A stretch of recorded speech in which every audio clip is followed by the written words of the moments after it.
बिस्मिल्लाहिर्रहमानिर्रहीम। अस्सलाम वालेकुम। मैं हूँ राबिया और आपको वेलकम करती हूँ अपने यूट्यूब चैनल मनपसंद पकवान में। तो खुश रहें, आबाद रहें, जहाँ भी रहें अल्लाह की अमान में रहें। तो आज मनपसंद पकवान में मैं जो रेसिपी लाई हूँ उसको देखते ही आपको भूख लग जानी है। तो आज मैं जो रेसिपी लाई हूँ इसका नाम है बीफ चिली कढ़ाई। तो बीफ चिली कढ़ाई देखने में जितनी मज़ेदार लग रही है तो पकाने में बेहद आसान है और खाने में तो इतनी लजीज और मज़ेदार है कि पेट भर जाए पर नियत ना भरे। इंशाल्लाह ताला आपको मेरी रेसिपी बहुत पसंद आएगी। तो चलते हैं हम अपने किचन में और बनाते हैं ये मज़ेदार सी बीफ चिली कढ़ाई। तो सबसे पहले यहाँ पे 1 किलो के करीब मैंने बीफ ले लिया है। ये बोनलेस नहीं है, यहाँ पे काफ़ी सारी जूसी हड्डियाँ भी हैं जिनका फ्लेवर बहुत अच्छा हमारी चिली कढ़ाई में आएगा। अब एक खूबसूरत सी कढ़ाई में मैं 1 कप ऑयल लूँगी और 1 चम्मच भर के मैं इसमें लहसुन अदरक का डाल दूँगी। याद रहे कि लहसुन अदरक हमने फ्रेश ही डालना है।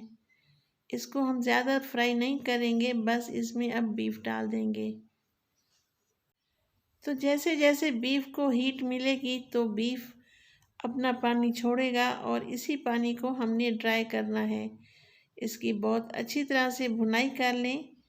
इसी भुनाई में ही चिली कढ़ाई का फ्लेवर उभर कर सामने आएगा। तो अच्छी तरह से हम इसकी भुनाई करेंगे तकरीबन 8 से 10 मिनट तक। तो वीडियो अगर इस स्टेज पर आपको ज़रा सी भी अच्छी लगे तो लाइक करें, सब्सक्राइब करें और अपनी फैमिली फ्रेंड में भी शेयर करें। आप लोगों का बेहद शुक्रिया। तो तकरीबन 8 से 10 मिनट तक हम इसको फ्राई करते रहेंगे, यही एक अहम पॉइंट है। अब इसमें मैं नमक शामिल कर दूंगी ताकि नमक भी इसके अंदर तक जज्ब हो जाए। ये बहुत अहम पॉइंट है, हम इसकी अच्छी तरह से भुनाई करेंगे तभी इसका जायका उभर कर सामने आएगा, नहीं तो एक कच्ची सी स्मेल जैसे गोश्त में से आती है वैसे आती रहेगी। जब तक बीफ का कलर चेंज ना हो जाए हमने इसकी अच्छी तरह से भुनाई करते रहना है। तो तकरीबन 8 से 10 मिनट होने वाले हैं। इसका कलर भी बहुत अच्छी तरह से तब्दील हो चुका है और बहुत प्यारी प्यारी सी खुशबू भी आ रही है। तो अब मैं इसमें शामिल करूँगी तकरीबन 1 किलो के करीब पानी। अगर कढ़ाई में हम बना रहे हैं तो हमें यहाँ पे तकरीबन 30 से 40 मिनट तक इसको पकाना है ताकि ये बीफ अच्छी तरह से गल जाए और खाने में भी मज़ा आए। और अगर आप प्रेशर कुकर में बना रहे हैं तो तकरीबन आधे घंटे में या 15 मिनट में भी ये गल जाएगा। तो दरमियान में से मैं चेक करती रहूँगी और देखूँगी कि ये बीफ गल चुका है कि नहीं। यहाँ पे मैंने बछड़े का गोश्त परचेज़ किया है। बछड़े का गोश्त बहुत ही नरम होता है, इसको बहुत ज़्यादा गलाने की ज़रूरत नहीं होती, मगर फिर भी मैंने इसको बहुत ज़्यादा गला लिया है।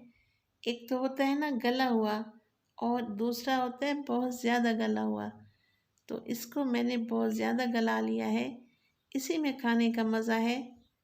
तो ये ईद स्पेशल रेसिपी है, आप भी ईद वाले दिन बनाएं, आपके मेहमान आपके घर से खुश होकर जाएंगे इंशाअल्लाह ताला। रेसिपी अगर आपको ज़रा सी भी पसंद आए तो एक लाइक और एक प्यारा सा कमेंट कर दिया करें।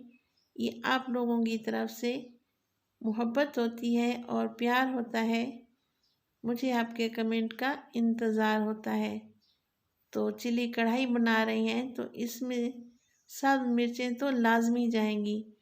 तो यहाँ 5 से 6 अदद सब मिर्चें मैंने ले ली हैं और इनको जूलियन शेप में काट के मैंने शामिल कर दिया है।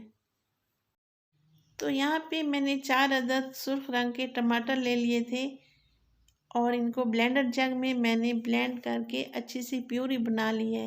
ये देखिए कुछ इस तरह से। अब चम्मच को हम हिलाएंगे और इसको कवर लगा देंगे